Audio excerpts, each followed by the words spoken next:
Dios les bendiga a todos en esta tarde, en esta noche. Es una bendición muy grande que nos reunamos para bendecir y glorificar el nombre del Señor. Es una bendición también que todos estemos aquí conectados en este live, en esta noche. Saludo a todas las personas que se nos están conectando en este momento.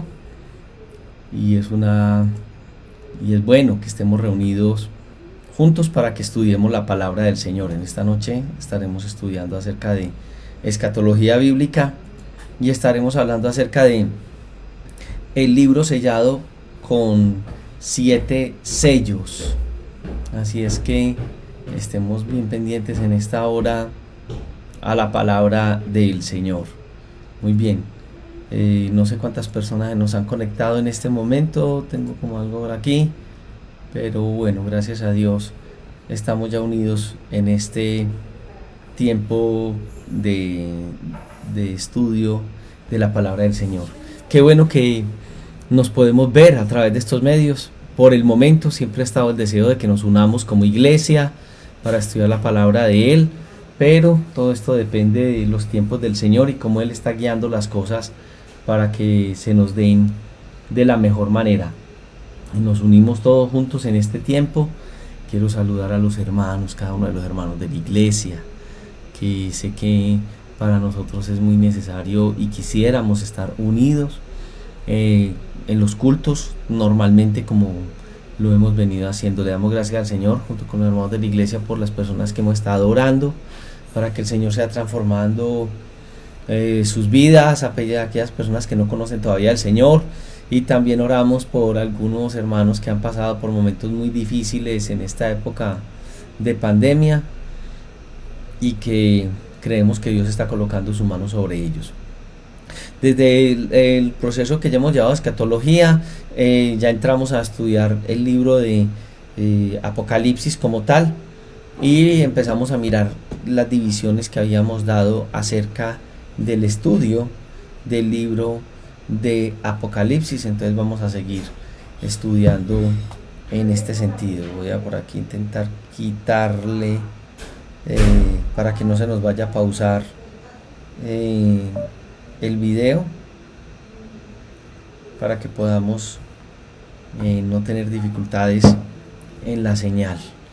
Bien, entonces quiero que miremos por aquí algo que tengo preparado, en solamente una presentación que tenemos acá, y yo creo que ya ustedes la pueden estar observando en sus pantallas, ¿cierto? Estamos hablando ya entonces de esta segunda parte que nos va a hablar acerca de el libro sellado con 7 sellos. La segunda parte es la invitación a adorar al Cordero. ¿Te acuerdas que ya habíamos visto una primer parte en cuanto a esto? Y ya entonces estamos viendo esta segunda parte en este estudio que estamos teniendo día a día. Muy bien. Muy bien. Hablemos un poquito acerca entonces de esta parte del libro de Apocalipsis. Cuando desde la clase pasada, entonces estábamos viendo cómo la iglesia tiene que haber sido arrebatada, y hacíamos algunos planteamientos, ¿cierto? Si la iglesia no aparece en el libro de Apocalipsis entre estos capítulos hasta el capítulo 19, sería que la iglesia había sido destruida por Satanás. Entonces veíamos contextos bíblicos donde la Biblia nos enseñaba, el mismo Señor Jesucristo, que las puertas del infierno no podían prevalecer contra la iglesia del Señor. Entonces estamos observando que entonces la iglesia ha sido tomada por nuestro Señor Jesucristo en lo que conocemos como el rapto de la iglesia. Muy bien, fuera de eso, entonces empezamos a mirar cómo era el rapto de la iglesia y qué significaba el término raptado, ¿cierto? Haber sido raptado por el Señor. Entonces dentro de esta parte yo creo que hoy estamos mirando acerca de lo que empieza a suceder en la tierra. Hemos sido raptados al cielo para ser testigos de lo que Dios va a hacer con nosotros y en la tierra va a comenzar lo que podríamos llamar la crisis de los 7 sellos.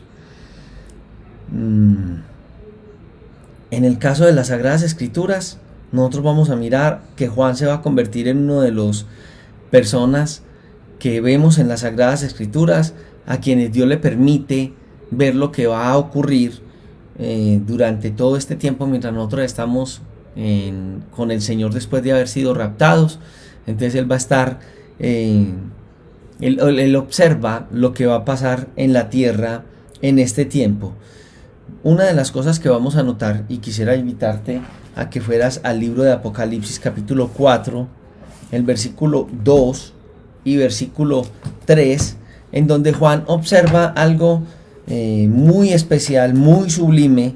Y si tú tienes las Sagradas Escrituras cerca a tus manos, pues sería muy bueno que te acercaras a ella, porque en el versículo 2 y 3 del capítulo 4 habla, dice: y al instante yo estaba en el espíritu, y aquí un trono establecido en el cielo, y en el trono uno sentado, y el aspecto del que estaba sentado era semejante a piedra de jaspe y de cornalina, y había alrededor del trono un arco iris semejante en aspecto a la esmeralda. Pues aquí ya nos está hablando el Señor de esto que o nos está hablando la Escritura de esto que está viendo Juan, ¿cierto? Entonces está abriendo el libro sellado con los 7 sellos, y en estas cosas futuras que él está observando, observa situaciones que comienzan desde el trono de Dios. Nosotros podemos decir que Apocalipsis podría considerarse también como el libro del trono. En Apocalipsis aparece 45 veces la palabra trono. En todo el Nuevo Testamento solamente va a aparecer la palabra trono 15 veces. En ese momento Juan no describe, no da ninguna descripción de aquel que está sentado en el trono. Lo único que puede decir él es que el aspecto de él, en el versículo 3, era que estaba sentado, del que estaba sentado era semejante a piedra de jaspe y de cornalina. Muy bien, aquí está hablando de 2 piedras, ¿cierto? La primera piedra, que es jaspe, que es de color blanco, y la cornalina, que es de color rojo, pero es un rojo muy intenso. Entonces aquí de pronto está hablando de esas 2 características básicas de Dios: 1, la gloria de Dios, y 2, la gracia de Dios. Entonces estas 2 piedras las podemos ver también en el sumo sacerdote, y era la primera y la última que el sumo sacerdote estaba llevando en su pecho, en el pectoral, y eso lo observamos en el Antiguo Testamento. Las 12 piedras es la representación de las 12 tribus de Israel, y como es presentada en la Biblia según Éxodo 28, están arregladas según el nacimiento de los 12 hijos de Jacob. Rubén fue la primer tribu. El término Rubén significa Bet, un hijo, y el último fue Benjamín, que significa hijo de la mano derecha. Entonces aquí Dios nos puede estar recordando cosas, por ejemplo, la encarnación de Cristo, la humanidad de nuestro Señor Jesucristo, mediante la piedra de jaspe, que representa a Rubén, y es Bet, un hijo. Miren al Hijo de Dios. Y la segunda puede ser la exaltación de nuestro Señor Jesucristo en su deidad, y es por medio de la piedra de cornalina, y es algo especial. Aquí entonces estamos mirando a Benjamín, que significa el hijo de mi mano derecha. Entonces aquí estamos teniendo una muy buena observación en esta parte de lo que la Escritura nos dice. El versículo 3 dice: veo un bellísimo arco iris de color esmeralda alrededor del trono. Y el siguiente dice, el versículo 4, que también él ve a 24 ancianos con coronas de oro. La pregunta que nos podríamos hacer en esta hora es: ¿quiénes son estos ancianos? Al ir a la Escritura, una de las cosas que tenemos que ver es qué significa en la Sagrada Escritura el término anciano, ¿cierto? En la Biblia siempre es usado el término anciano cuando se refiere a hombres, cuando se refiere a los redimidos que el Señor les dio para sentarse en sus tronos y usar coronas. La Biblia también nos muestra que estaban vestidos de ropas blancas, que son las justificaciones de los redimidos, según Apocalipsis capítulo 3, versículo 4 y 5, y cuando volvemos a remitirnos a ellos en el capítulo 19, versículo 8. Y al hablar de 24, tiene que ser un grupo muy representativo, ¿cierto? Estos 24 ancianos podemos mirar a través de la escritura muchas cosas, ¿cierto? Son una clase especial de alto rango que tienen una participación muy especial que Dios tiene para ellos. Y es algo que nosotros podemos mirar a través de las Sagradas Escrituras. Y es algo que nosotros, al encontrar las Sagradas Escrituras, podemos tener una bendición frente a esto. En la traducción de Casidoro de Reina en el 1569, que fue revisada por Cipriano de Valera, o sea, la Reina Valera, el término es que dice, estos ancianos dicen, nos ha redimido. En la 1909 y la 60, ¿cierto? Hablan de esta manera y nos está hablando de algo especial que ha sucedido hacia nosotros, y es que los que están hablando en este pasaje hablan de que Él ha dado sobre ellos una redención muy especial, ¿cierto? Entonces es algo que nosotros podemos observar aquí en este libro.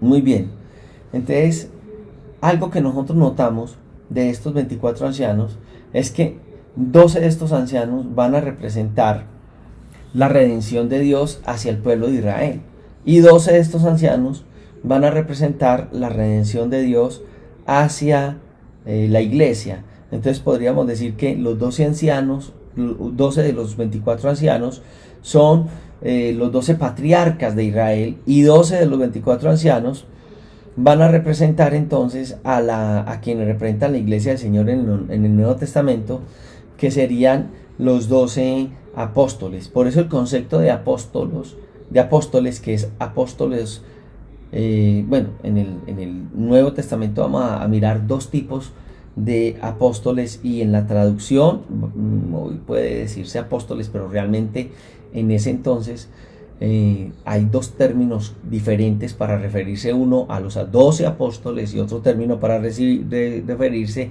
a aquellos apóstoles que eran llamados como Bernabé por la iglesia, y que la iglesia imponía las manos y la iglesia era la que los enviaba a hacer una labor específica, y que normalmente la iglesia hasta nuestros tiempos le ha llamado a ellos misioneros. Entonces aquí estamos hablando de los 12 que el Señor llamó, que representan la iglesia y que estarán sentados, como lo habíamos visto en el capítulo anterior, que el Señor les dijo que se sentarían con Él en estos 12 tronos. Entonces 12 que estuvieron con Cristo como apóstoles, y 12 que fueron los 12 patriarcas de Israel. Muy bien, ¿qué otras cosas estamos observando en este lugar, cierto? Estamos hablando entonces de que aquí encontramos relámpagos, y que ellos escuchan relámpagos y truenos, y lo que está hablando es acerca de lo que viene para la época de la tribulación, que son si podemos decir así, como una especie de tormenta de la tribulación, y que esto es la furia de Dios que se desata sobre la tierra. Uno mira en el Antiguo Testamento, por ejemplo en el monte Sinaí, cuando Dios da las leyes, se oyen truenos en monte, ¿cierto? Lo mismo sucede cuando Dios va a juzgar al ser humano por quebrantar las leyes de él. Cuando la Biblia habla en el versículo 5 de esos 7 espíritus que están delante de Dios, se puede referir a varias cosas. Por ejemplo, Isaías 11 del 1 al 3 está hablando del ministerio terrenal que Dios hace a través de nuestro Señor Jesucristo, ¿cierto? Pero también habla que la obra del Espíritu Santo, mire que el ministerio múltiple del Espíritu Santo es constreñir, convencer, regenerar, sellar, bautizar, morar y llenar. Y entonces también está hablando de esto. También otras personas han pensado que cuando lo está hablando de esta manera Apocalipsis, puede referirse a lo que después vamos a mirar en el capítulo 8 de Apocalipsis, del 1 al 6, que son los 7 ángeles de los juicios de Dios sobre la tierra. Muy bien, en Apocalipsis 4:6 entonces va a hablar de un mar de vidrio semejante al cristal. Aquí nosotros hay varias cosas que se pueden hablar de él.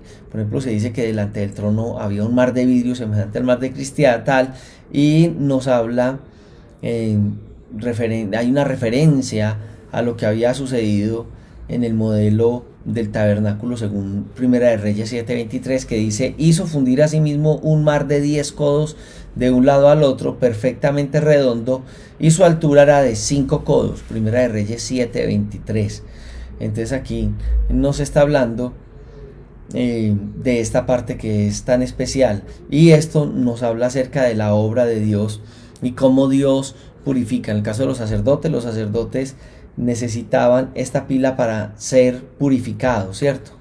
Y nosotros vemos que la misericordia de Dios es especial y que nosotros necesitamos continuamente de la misericordia de Dios. Y una de las cosas que podemos nosotros esperar que vamos a encontrar en el reino de los cielos es este mar que está descrito en este lugar, y que nos muestra, que nos limpia, y que es Dios dando esa posibilidad de nosotros limpiar nuestros pecados delante de Él. Esto nos muestra que entonces nosotros no tendremos que volver a enfrentar amargamente nuestra vida frente a esto que el Señor nos confronta a través de nuestro Señor Jesucristo, sino que nosotros estaremos permanentemente en una relación con Él permanente de amor. También uno mira que en el capítulo 4 del 6 al 8 se habla del testimonio de 4 criaturas angelicales, ¿cierto? Entonces aquí habla de animales salvajes, que es una expresión griega, y esterión, que es algo, bueno, realmente en este término está utilizando zoa, que significa seres vivientes. ¿Quiénes son estos seres vivientes que vemos acá? Porque uno mira que son criaturas de inteligencia superior, que están en la presencia de Dios, que se asemejan a los querubines, y que uno mira por ejemplo en Ezequiel capítulo 1 del 5 al 10 y capítulo 10 verso 20, donde está mostrando también a estos personajes. Aún Isaías capítulo 6 versículo 2 y 3 habla de estos serafines. Entonces son personajes que encontramos nosotros en el reino de los cielos. ¿Cuál será el propósito de ellos? Recordarnos a todos a través de la eternidad el ministerio que Cristo hizo en la tierra y en el cielo. Uno va a mirar varias cosas. Por ejemplo, que es semejante, su apariencia muestra ciertas cosas, que es primero la semejanza a un león, que nos habla de Cristo como el rey, como el león de la tribu de Judá, y que aparece retratado el Señor Jesucristo ahí en todo el libro de Mateo. Lo otro que nosotros vemos es que es semejante a un becerro, y nos va a hablar acerca de Cristo como un siervo. Así nosotros lo vemos por ejemplo en Marcos. El tercero es que tenía apariencia de hombre, y nos habla acerca de la humanidad de Cristo, que nosotros lo vemos en el Evangelio de Lucas. Y el cuarto es semejante a un águila, y aquí nos está hablando acerca de la deidad de nuestro Señor Jesucristo, como lo expresa el Evangelio según San Juan. Uno nota que también hay una proclamación, y dice: y vi en la mano derecha del que estaba sentado en el trono un libro escrito por dentro y por fuera, sellado con 7 sellos, y vi al ángel fuerte que pregonaba a gran voz: ¿quién es digno de abrir el libro y de desatar sus sellos? Entonces aquí estamos viendo estas 7 cosas que llenan de temor y asombro, ¿cierto? Pero nosotros vemos este octavo evento que causa una tristeza que inunda el alma de Juan, que es lo que le podríamos llamar la crisis del libro con los 7 sellos que va a empezar. Entonces aquí estamos observando en la imagen que tenemos cada uno de los sellos que están sellando, que están pues ahí sobre este libro. ¿Qué es el libro? Realmente no es un libro. Aquí estamos observando cómo es un rollo sellado con tanta seguridad y tiene 7 sellos. El contenido que hay en ese rollo es muy importante, porque uno mira por ejemplo en el Imperio Romano, históricamente pues uno observa que todos los documentos que tenían que ver con la vida y la muerte tenían que ser sellados 7 veces. De ahí que algunos teólogos creen que en realidad el título de propiedad legal de la tierra que nosotros observamos estaba proclamado ahí en ese momento. Entonces la pregunta es, ¿quién es digno de reclamar la propiedad de la tierra? ¿Quién es capaz de derramar los 7 juicios sellados para purificar al planeta y introducir a y empezar una edad que podríamos llamarle la edad de oro, que es el milenio? ¿Quién era digno en realidad? Y nosotros vamos a empezar a observar y nos van a dar descripciones. En el versículo 3 dice que ninguno, ni en el cielo ni en la tierra, podía abrir el sello, entonces los sellos, el libro, pues. Entonces uno dice, Dios mío, nadie se halló digno de desatar el libro. No, en esta investigación, entonces empieza a mirar como una búsqueda. Y dentro de las búsquedas, uno empieza a mirar qué encontraría en los cielos, ¿cierto? Los redimidos. ¿Y será que alguno podría reclamar el título de propiedad sobre la tierra? No, no había ninguno que pudiera reclamar ese título de propiedad que estaba contemplado en este lugar. Adán en un comienzo fue administrador de la tierra, y si uno mira el capítulo 1, versículo 28 y 29 del libro de Génesis, se encuentra que él lo tuvo, pero Satanás le engaña. Y ya en el capítulo 3, versículo 1 al 19, vemos cómo Adán lo pierde. ¿Lo podría reclamar Noé? Noé fue el héroe del diluvio que después se convierte en un bebedor descontrolado del fruto de la vid y es descalificado del mismo. En Génesis lo podemos observar. Abraham, el padre de Israel, podría hacerlo. Nosotros vemos la vida de Abraham. Y aunque le llamamos el padre de la fe, realmente es Dios el que fortalece su vida, porque en Egipto lo vemos negar varias veces a su esposa y la presenta como su hermana. ¿Será David, que es descrito como el hombre conforme al corazón de Dios? Lástima, porque quebrantó el corazón de Dios por causa de la lujuria y el asesinato. ¿Sería Juan el Bautista, que fue el precursor de nuestro Señor Jesucristo? Y lo podría hacer. Mateo capítulo 11, versículo 3 habla acerca de el mandar a sus discípulos para preguntar si Jesús era o no el Mesías. Entonces Pedro, que era la piedra sobre la cual, o la roca pequeña, en quien Dios permite que él empiece a predicar el mensaje del Evangelio, no, Pedro niega al Señor en el momento de más necesidad, por allá en Mateo 26.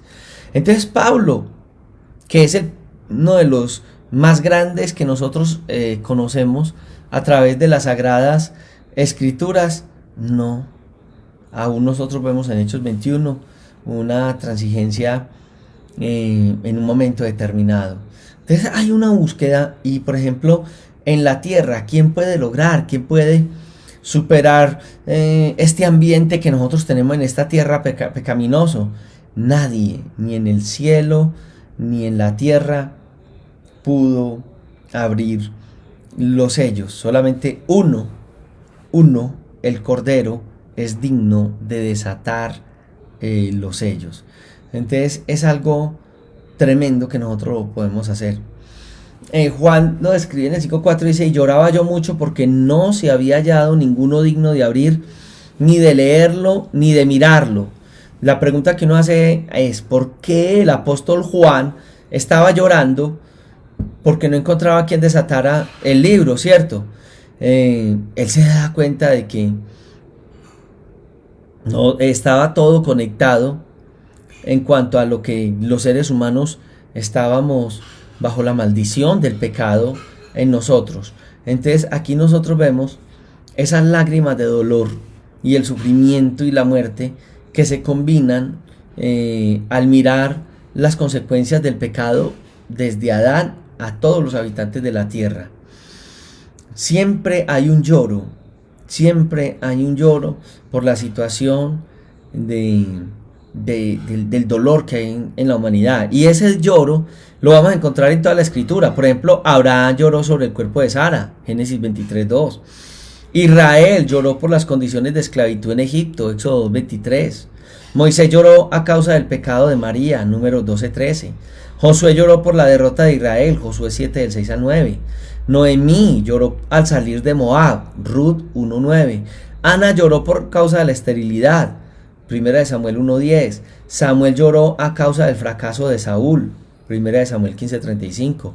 David lloró a causa de su gran pecado, Salmos 32 y 51. Tamar llora después de ser violada por Amón, Segunda de Samuel 13:19. David lloró por la muerte de su hijo rebelde. Ezequías lloró a causa de las amenazas sobre Israel, sobre Jerusalén, Segunda de Crónicas 32. Los judíos cautivos lloraron en camino a Babilonia. Daniel lloró por el pecado de Israel en Daniel 10. Nehemías lloró a causa de las murallas derribadas de Jerusalén, Nehemías 1:4. Mardoqueo llora por los planes de asesinos de Naamán, Esther 4:1. Una madre llora por su hijo enfermo en Mateo 15:22. Un padre llora a causa de su hijo endemoniado en Mateo 9:24. Una viuda llora a causa de su hijo muerto en Lucas 7:13. Las hermanas de Lázaro lloran por su hermano fallecido. Cristo mismo llora por la muerte de Lázaro en 11:35. Por Jerusalén, oh Jerusalén, Jerusalén, capítulo 19:41.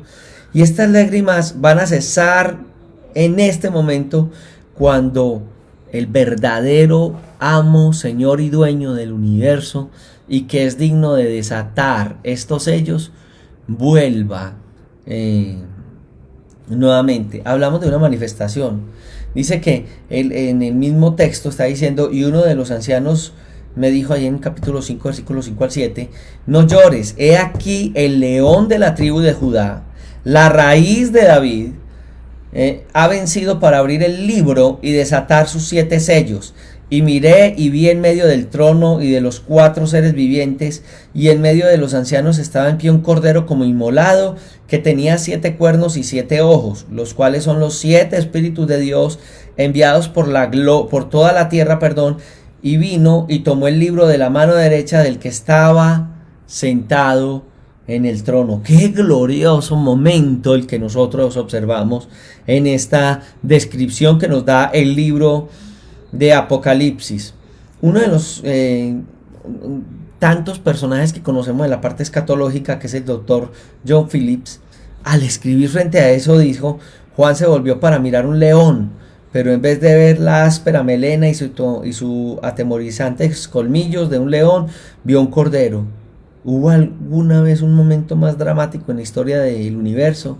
El león no era otro que el mismo cordero. Tremenda las palabras de este hombre y es real lo que está observando Juan en este momento.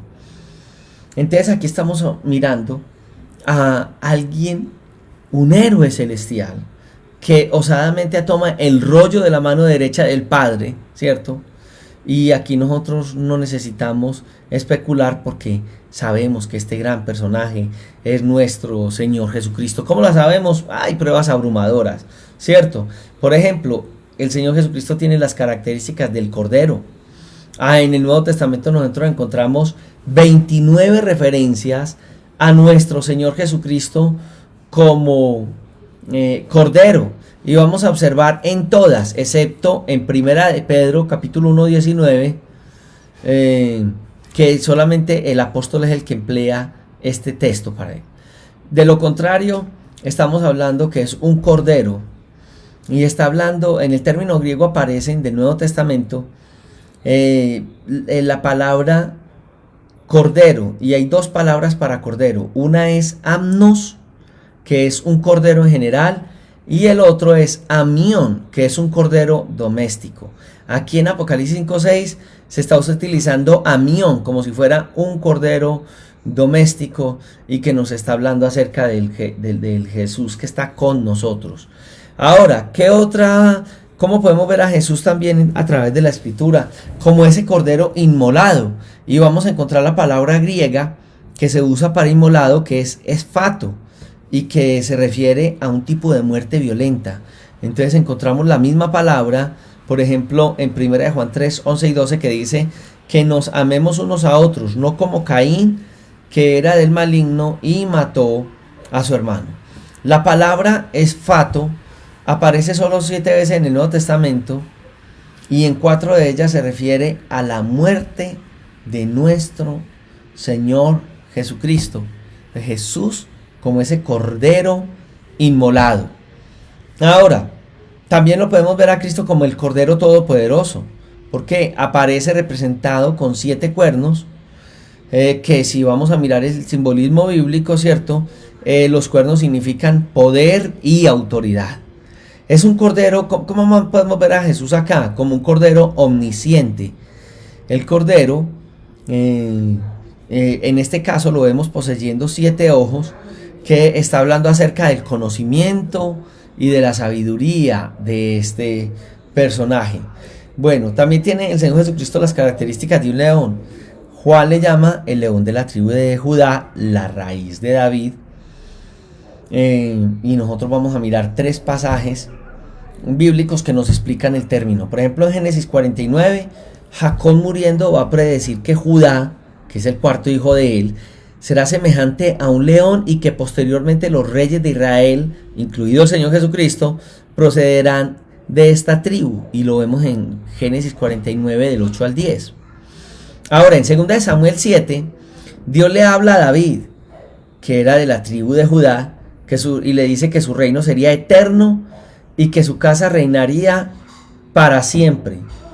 En 2 de Samuel 7 del 8 al 17. Y ya en Lucas 1, cuando estamos hablando de la aparición del ángel Gabriel, que habla a María, y estaba hablando a María de la casa de David, y le dice que su hijo, nacido de virgen, heredaría todas las promesas del Antiguo Testamento, como nosotros las encontramos en Génesis 49, que lo acabamos de mencionar, y 2 de Samuel capítulo 7. Entonces, Juan está viendo a Cristo como ese cordero, porque él viene a redimir a su pueblo, y esta fue una tarea en el pasado, pero también le ve como un león, porque él va a venir a reinar sobre su pueblo, y esa será la misión en el futuro. La fuente de su derecho al cetro en la tierra está relacionada a estas características que estamos mirando en el pasaje aún de cordero inmolado. Entonces, la fuerza de su reclamo es la base de las promesas y las características que él tiene como león. Miremos en la adoración, capítulo 5 de Apocalipsis, verso 8 al 14, que dice: y cuando hubo tomado el libro, los 4 seres vivientes y los 24 ancianos se postraron delante del cordero.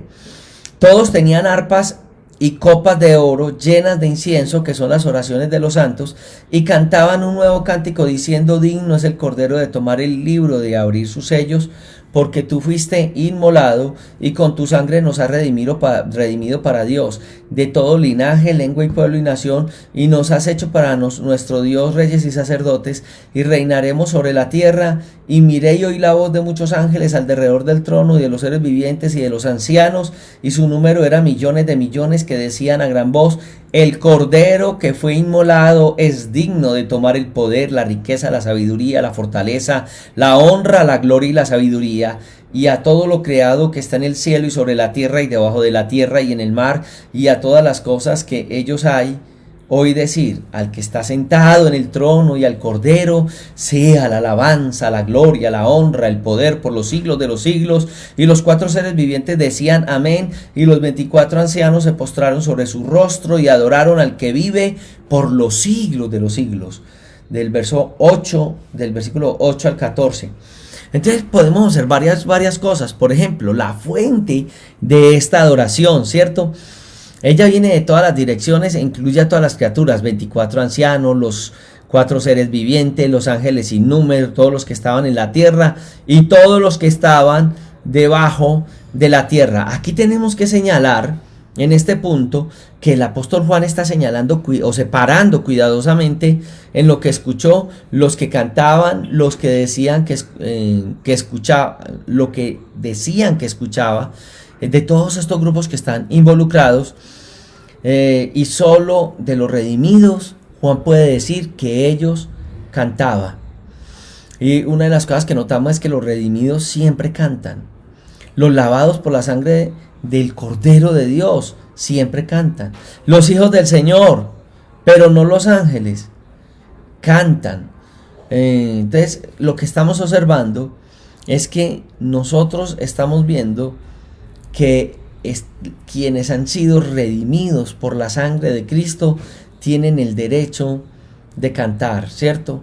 Y nosotros vemos que hay un canto grande delante de nuestro Dios. ¿Cuál es el tema de esta adoración? Que el Cordero es digno y que el Cordero fue inmolado. ¿Qué había hecho? El versículo 9 dice: porque tú fuiste inmolado y con tu sangre nos has redimido para Dios. Aquí tenemos que notar varias cosas. Por ejemplo, en el caso de Isaías, él pregunta una vez y dice: ¿dónde está el Cordero para el holocausto? Isaac dice: ¿dónde está el Cordero para el holocausto? Por allá en Génesis 22:7. Juan el Bautista responde: he aquí el Cordero de Dios. Juan 1:29. Y nosotros ya miramos en Apocalipsis que toda la creación dice: el Cordero es digno. Entonces notamos que el cántico es un cántico de toda la creación, y que ya en este texto bíblico vemos que este nuevo cántico es el de la redención. Ahora, ¿qué es lo que él ahora recibe? El poder, según el versículo 12, las riquezas, la sabiduría, la fortaleza, la honra y la gloria. Muy bien. Hasta aquí estamos viendo esa reclamación que nosotros observamos del Cordero de Dios. Tendríamos que entrar en la división que tenemos, ¿cierto?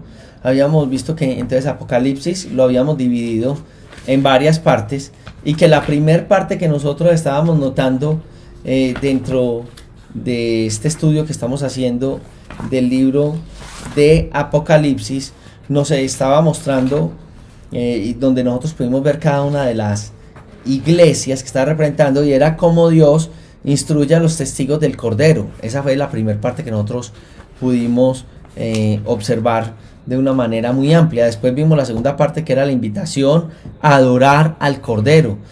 Y ahora tendríamos que entrar entonces a la tercera parte, que ya es la parte de la aplicación de estos sellos, y podemos entonces empezar a ver que se invoca a la ira del Cordero. Entonces nosotros vamos a mirar que en estos capítulos vamos a ver varias cosas, ¿cierto? El rollo, cambio de la mano, ¿cierto? Y el derecho de juzgar y gobernar ha pasado al Cordero, al León, a Cristo Jesús. Entonces ahora nosotros tenemos que bajar del monte y de los palacios de marfil, y aquí abajo vamos a mirar al planeta Tierra. Ellos están allá, pero baja al planeta Tierra, y el ritmo va a aumentar y las pasiones van a crecer, porque hay hombres malos, hay engañadores, y estas son las situaciones que se observan. Hay desobediencia, y ha llegado la maldad en la humanidad al límite. Se ha desafiado toda autoridad. Los hombres se convierten en inventores de maldad. Estas maldades que la humanidad adquiere son terribles, y entonces ya es el momento en que Dios intervenga, y por eso se puede decir que la tercera parte se habla acerca de la ira del Cordero. La Biblia, hablando de la situación de la humanidad, va a hablar acerca del alejamiento de la humanidad de Dios. También va a hablar acerca de la actitud que tendrá el ser humano hacia Dios. Hoy, en una de las enseñanzas que tenía con unos jóvenes con quienes estoy trabajando, hablábamos acerca de las profecías, y estábamos viendo Isaías. Pero una de las cosas que más nos asombraba era que hablar de la actitud de la gente hoy. Estamos en tiempo de pandemia. Cuando comenzó la pandemia hubo un momento donde la gente tuvo como una inclinación hacia Dios. Veíamos videos en Europa, veíamos situaciones en nuestras ciudades donde la gente como que quería acercarse de una manera a Dios. Pero notemos que hoy la gente está relajada. La gente no busca verdaderamente a Dios. No hay una verdadera transformación. El corazón del hombre es un corazón perverso. Entonces el corazón del hombre es un corazón engañador. El corazón del hombre es un corazón perverso. El corazón del hombre, empezamos a mirar lo que la Biblia habla, que los hijos se levantan contra los padres contra los hijos, la gente explotando, aún en esta época de aún coronavirus, usted está viendo que muchos gobernantes utilizan los cargos que tienen para robar, para abusar. Y dice, ¿dónde está el amor del ser humano? ¿Dónde está el corazón? El corazón del hombre es un corazón apartado de Dios. Y es un corazón que está causando que los juicios de los sellos desciendan sobre la humanidad. ¿Qué está esperando la iglesia hoy? El arrebatamiento. Es inminente para nosotros que el arrebatamiento ha de llegar en algún instante, cuando menos lo pensemos, va a llegar para nosotros este momento. Entonces, estamos esperando el arrebatamiento para que comience una serie de eventos tremendos. Uno mira que al principio del capítulo 4 Juan nos llevó de la tierra al cielo por medio del rapto de Cristo. Y aquí lo estamos observando en esta ilustración que les estoy colocando en este momento, ¿cierto? Ahora, ¿por qué? Porque va a regresar de una manera tremenda la ira de Dios. Y esa ira de Dios es tremendo porque va a venir con 7, si podemos decir así, avenidas. Y vamos a hablar los juicios de los sellos, el reinado del diablo, los juicios de las copas, la destrucción de los israelitas, de la destrucción de los sistemas religiosos del mundo, no es de los israelitas, sino de los sistemas religiosos del mundo, la destrucción del sistema económico del mundo, tiene que venir esto inminentemente, el baño de sangre del Armagedón, y va a venir la destrucción del anticristo y del falso profeta. Hablemos de ello. Hablemos, por ejemplo, acerca de estos sellos que nosotros vamos a observar en el Apocalipsis. Entonces vamos a mirar el primer sello, el segundo sello, el tercer sello, el cuarto sello, el quinto sello, el sexto sello, pero junto con el sexto sello que nosotros vamos a mirar, está conformado por qué. En este sello nos van a hablar acerca de las 7 copas de la ira de Dios, y también vamos a tener las 7 trompetas, y después vamos a mirar en la segunda parte de la tribulación cómo se van a derramar las 7 copas de la ira del Cordero antes de que tengamos en este inminente momento la segunda venida de nuestro Señor Jesucristo. Entonces, a la mitad de la tribulación vamos a mirar los sellos y las copas de la ira de Dios, que es en los primeros 7 años y medio de la tribulación. Y en la segunda parte de la tribulación, los otros 3 años y medio, aquí la ilustración tomé más terreno en esta área por todo lo que representa. Vamos a mirar las 7 copas. Entonces vamos a mirar los sellos, ¿cierto? Y dentro de los sellos hablaremos entonces del primer sello. Yo quiero que usted y yo nos vayamos para el libro de Apocalipsis, en el capítulo 6, en donde estamos instalados. Y dice en el capítulo, versículo 1, versículo 2, y vi cuando el Cordero abrió uno de los sellos, y oí la voz de los 4 seres vivientes decir como con voz de trueno: ven y mira. Y miré, y he aquí un caballo blanco, y el que lo montaba tenía un arco, y le fue dada una corona, y salió venciendo para vencer. Entonces aquí estamos hablando de este primer sello, y vamos a ver qué es lo que representa ese primer sello, que ya usted tal vez lo está leyendo en este momento, pero entonces entraremos a mirar este sello, ¿cierto? Ya acabamos de leer este texto bíblico de ese primer sello. Entonces aquí nosotros estamos viendo cosas tremendas, ¿cierto? Algunos que están viendo este sello, dice que había un caballo blanco, y el que lo montaba tenía un arco, y le fue dada una corona, y salió venciendo para vencer. He escuchado de algunos que mencionan a este personaje como si fuera algo que nosotros tenemos que mirar dentro de unos instantes. Bien, entonces estamos hablando que algunos al mirarlo van a creer que es el Señor Jesucristo. Pero hay varias cosas que nosotros debemos de considerar frente a esto. Uno, que Cristo es quien abre los sellos en el cielo y que los acontecimientos que vamos a mirar de los sellos se producen en la tierra. Entonces aquí hay un cuadro simbólico, no de Cristo, sino que este personaje que yo les he contado, y yo he visto que algunos lo han colocado como si fuera el Mesías.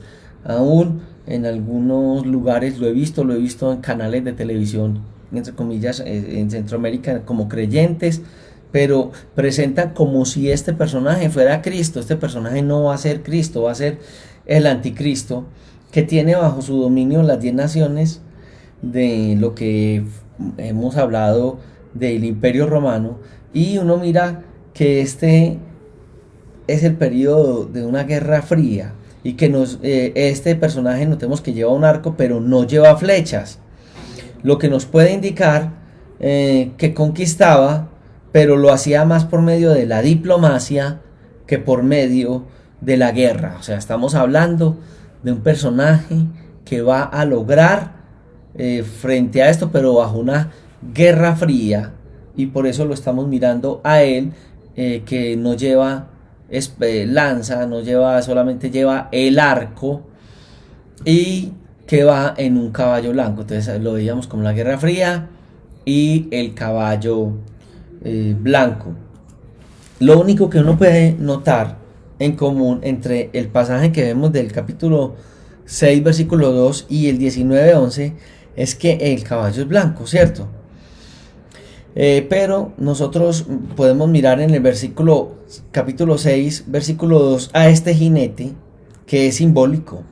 El caballo y el jinete del capítulo 19 no es simbólico, va a ser real y literal. Y el del capítulo 19 entonces ya va a ser otro personaje que no es el anticristo, que es el Señor Jesucristo en su segunda venida, al final de los juicios que vienen sobre la tierra. Entonces el caballo blanco del capítulo 6:2 nos va a indicar una serie de acontecimientos horribles que vienen sobre el mundo, y el del capítulo 19 versículo 11 va a hablar acerca de Cristo en su segunda venida, y es el que pone fin a todos estos conflictos. Muy bien. Entonces el jinete del capítulo 6 dice que tiene un arco, y vuelvo a decir, sin flechas, ¿cierto? Y uno mira que en las Sagradas Escrituras, a través de todas ellas, el arco por lo regular está simbolizando a los malos. Salmo capítulo 11 versículo 2, Salmo 37:14, Salmo 46:9, 58:7, Jeremías 49:35. En Apocalipsis nosotros vamos a mirar a Cristo, y lo vemos desde el capítulo 1 versículo 16, otra vez lo vemos en el 19:15, y lo vemos a él con una espada en su mano y con una corona, ¿cierto? Muy bien. En el caso del capítulo 6 vemos a este otro personaje que le fue dada una corona. Él no es el rey, sino que fue hecho rey. Y entonces aquí nosotros damos cuenta que el diablo le dará la corona al anticristo. Aún en Daniel capítulo 8 versículo 24, Apocalipsis 13 del 2 al 4, lo vamos a estar viendo, ¿cierto? Entonces cuando vamos a mirar la corona, el término es estéfanos, que es una corona corriente, con relación a nuestro Señor Jesucristo, que en el capítulo 19 versículo 11 dice que tenía en su cabeza muchas diademas, o podemos decirlo como una corona incorruptible. Muy bien, muy bien. Entonces hay una relación que dice que salió venciendo en este pasaje de este personaje.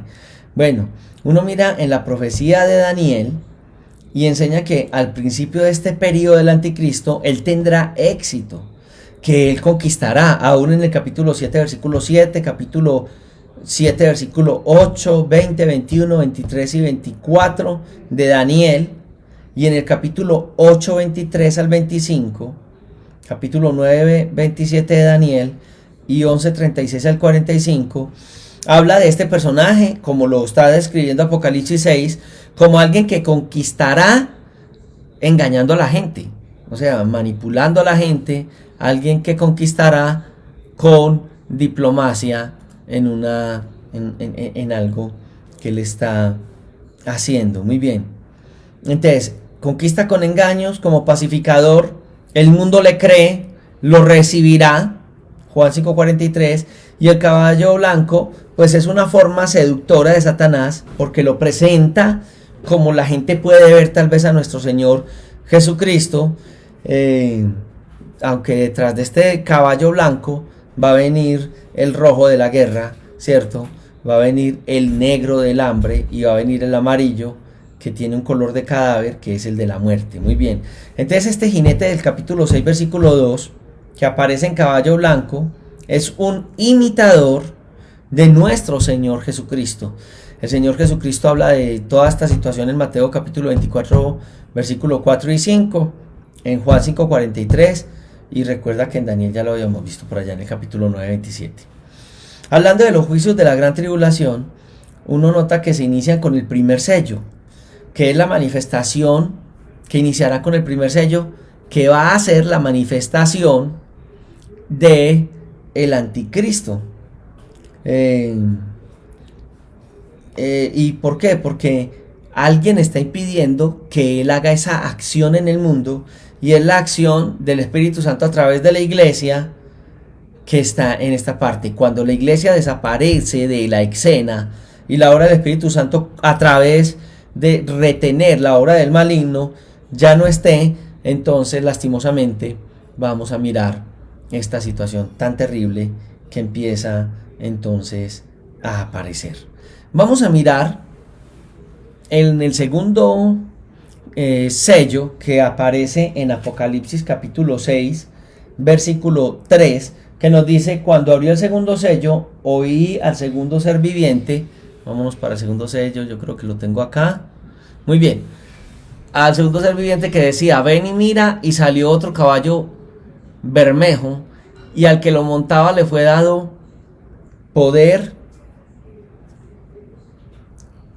Sí, muy bien, perdónenme que estoy aquí mirando. Al que lo montaba le fue dado poder de quitar de la tierra la paz, y que se matasen unos a otros, y se le dio una gran espada.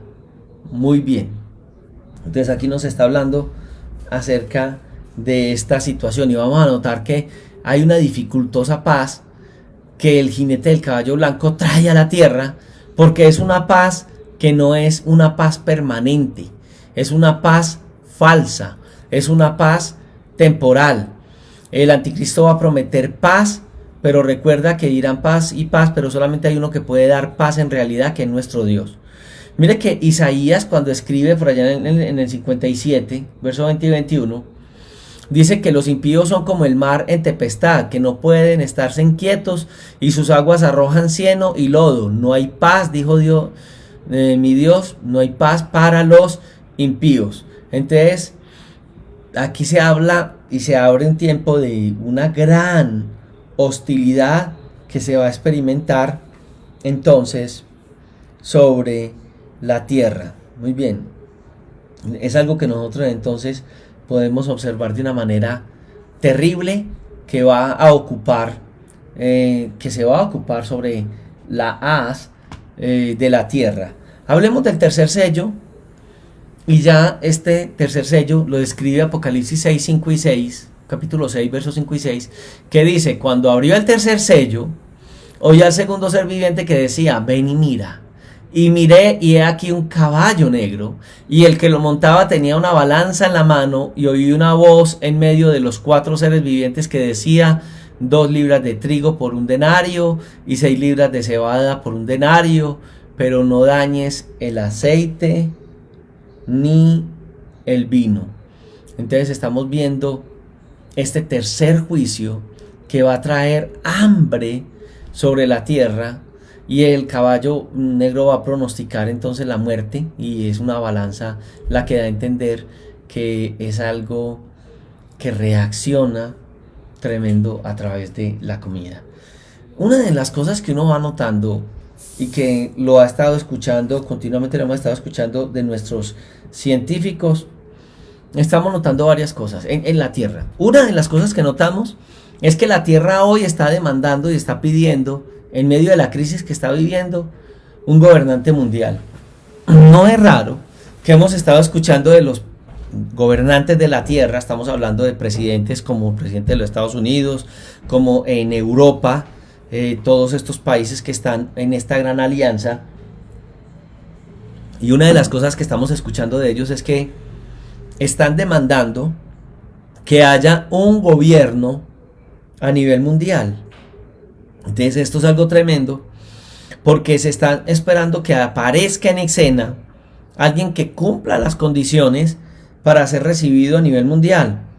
Y acabamos de observar dentro de ese primer sello que aparece un personaje con unas características de seducción y con unas características que llaman la atención. Mucho se ha hablado sobre la tierra acerca del anticristo, y hemos hablado en muchas ocasiones de que este personaje traerá una, entre comillas, solución a la tierra.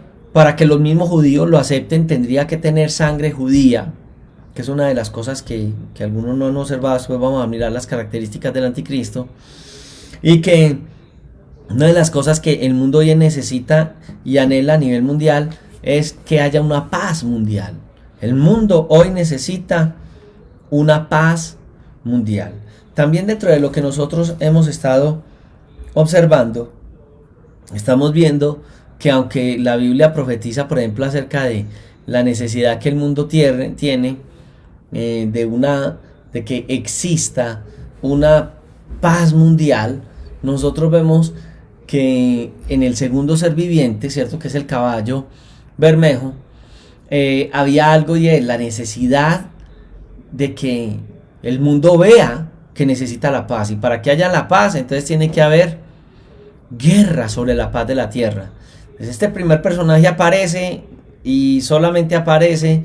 Algunas naciones obvian esto, pero cuando ya hay un tiempo de necesidad a nivel mundial, es cuando este primer personaje va a tener la fuerza necesaria para poder volver a aparecer en acción cuando aparece este tiempo tan difícil, en donde se pierde esa parte de la paz. Este tercer sello es algo que va a forzar aún más.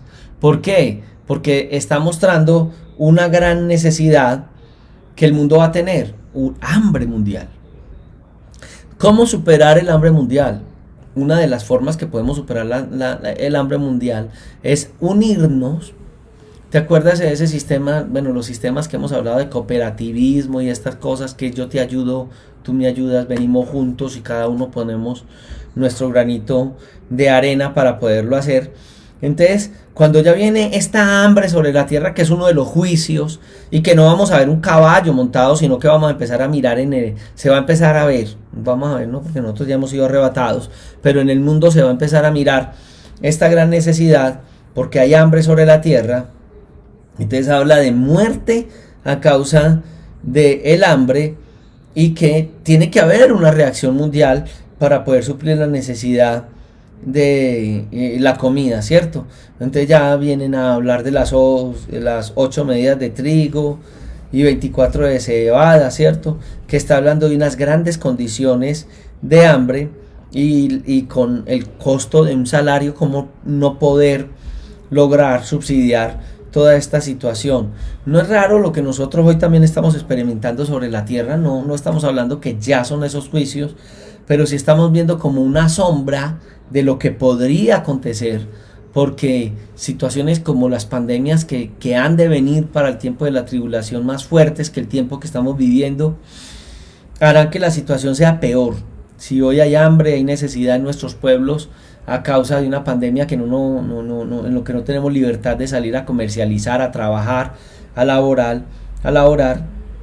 Imagínate en un tiempo, estamos empezando a vivir momentos en donde nosotros, los que amamos al Señor, el Señor no está llamando la atención. Y si tú, que conoces del Evangelio, no lo estás haciendo, algo está sucediendo en tu vida, ¿cierto?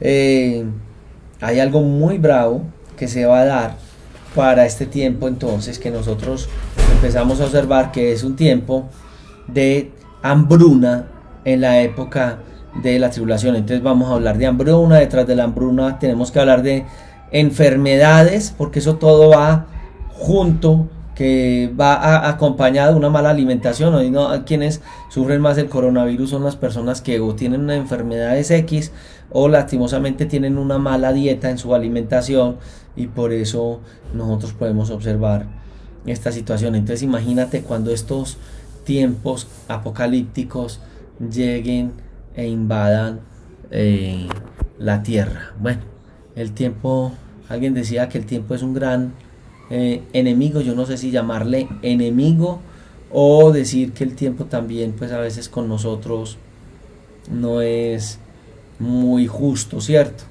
Entonces, bueno, aquí estamos. Creo que estamos nuevamente ya en la pantalla principal, y qué bueno que estamos estudiando la palabra del Señor. Mañana seguiremos con nuestro estudio de escatología a través del libro de la